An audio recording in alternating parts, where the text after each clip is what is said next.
Joshua Ajayi, the only son of Chief Ajayi, a wealthy Nigerian businessman residing in the UK, returned to his homeland for the first time in a decade. His father insisted that Joshua reconnect with his roots, so he reluctantly agreed to visit their hometown in Osun State. Upon arrival, he was struck by the market's vibrant colors, the roasted corn's aroma, and the rhythmic beats of talking drums. Life here was so different from the grey skies of London. While exploring the village the next day, Joshua wandered into a secluded area by the stream. It was there he met Nneka, a beautiful yet humble young woman drawing water. Her laughter was like a melody, and her eyes sparkled with the innocence of someone untainted by materialism. Their conversation was brief but left a lasting impression on him. As he walked away, he couldn't help but feel drawn to her simplicity and charm. Little did Joshua know, this encounter was the beginning of a story that would challenge traditions and change lives forever.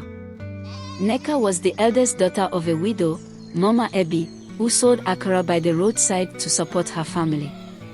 Life had never been kind to them, but Nneka's resilience and kindness made her beloved in the village. She spent her days helping her mother and teaching the younger children in their community. When she recounted her chance meeting with the rich boy from London to her mother, Mama Ebi warned her. "My child, men like that do not marry girls like us. They only bring trouble. Be careful." Nneka still couldn't forget Joshua's warm smile or how he listened to her. Meanwhile, Joshua, back at his family's mansion, couldn't stop thinking about her. For the first time, he felt something real that transcended wealth and privilege. He vowed to see her again, no matter what. Joshua began visiting the stream frequently, hoping to see Nneka again. His persistence paid off, and they quickly formed a bond. They talked about everything: her dreams of becoming a nurse, his struggles with family expectations, and their shared love for storytelling. But whispers spread quickly in the village. "What is Chief Ajayi's son doing with that poor girl?" elders gossiped. When news reached Mama Ebi, she forbids Nneka from meeting him. "This is dangerous, my child. The world of the rich is not kind to people like us." Despite the warnings, their connection deepened. Joshua admired her strength, while Nneka found solace in his understanding heart. They were two souls from different worlds, drawn together by fate. Joshua's mother, Madam Ajayi, was a woman of great influence and pride. When she learned of her son's growing attachment to Nneka, she was furious. "Joshua, you are embarrassing this family. You will not be seen with that girl again." "Mom," Joshua said firmly, "Nneka is not just a girl. She's kind, intelligent, and has a heart of gold. I love her." Madam Ajayi scoffed. "Love? What do you know about love? Ivy, Dr. Lawrence's daughter, is the one you should be with. She's educated, wealthy, and from a reputable family. That Nneka will bring nothing but shame." Joshua stood his ground. "Ivy is like a sister to me. I will not marry someone I don't love." His defiance only fueled her anger. She vowed to do whatever it took to separate them. Ivy Lawrence was everything Madam Ajayi wanted in a daughter-in-law: polished, ambitious, and from a prominent family. When Ivy visited the Ajayi mansion, she was quick to pick up on Joshua's disinterest. However, she wasn't one to give up easily. "Ivy is perfect for you," Madam Ajayi insisted. "Give her a chance. Ivy deserves someone who can love her for who she is, and that person isn't me," Joshua replied. Meanwhile, Ivy had her plans. Seeing Joshua's infatuation with a village girl, she teamed up with Madam Ajayi to sabotage their relationship. As tensions rose, the village became divided.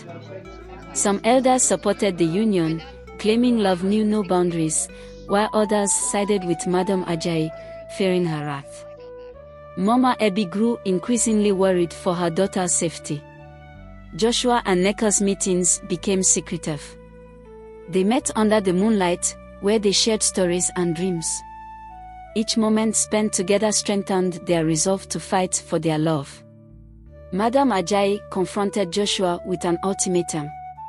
If you continue seeing that girl, you will lose your inheritance. You will disgrace this family. Joshua's heart sank, but his voice didn't waver. If my love for Nneka cost me everything, so be it. She is worth more than all your wealth. His words sent shockwaves through the household. Madam Ajayi realized her son was more determined than she had anticipated. Desperate, Ivy devised a plan to humiliate Nneka. She spread rumors about her, claiming she was after Joshua's money. Some villagers began to shun Nneka, while others rallied around her, knowing the truth. Joshua confronted Ivy. "Stay out of my life, Ivy. Your jealousy won't break us." Her plan backfired, leaving her bitter and exposed. Nneka, overwhelmed by the growing hostility, considered ending their relationship. "Joshua, maybe your mother is right. Maybe we don't belong together." Joshua held her hands tightly. "Nneka, you are my life. We will get through this together." Their love was tested, but their faith in each other remained unshaken. With the help of supportive elders, Joshua and Nneka had a quiet traditional engagement ceremony. It was their way of solidifying their commitment, even as the storm raged around them. Madam Ajayi's health began to decline. During this time, she reflected on her actions. Seeing Joshua's unwavering love for Nneka, she questioned her motives. One evening, Madam Ajayi called Joshua and Nneka to her bedside.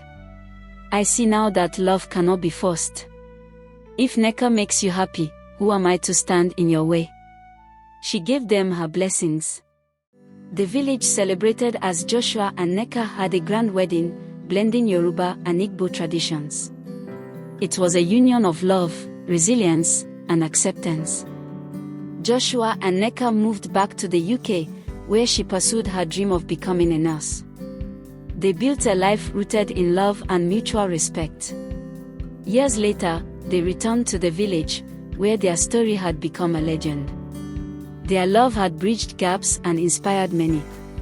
As they stood by the stream where it all began, Joshua whispered, "I told you, it's you or no one." And Nneka smiled, knowing their love was a legacy that would endure forever. The end. And so, dear friends, we have come to the end of this tale, a story not just of love, but of courage, faith, and the unyielding power of the human spirit. Joshua and Nneka's journey reminds us that love, true love, is not defined by wealth, status, or tradition, but by the purity of the heart and the strength to fight for what truly matters.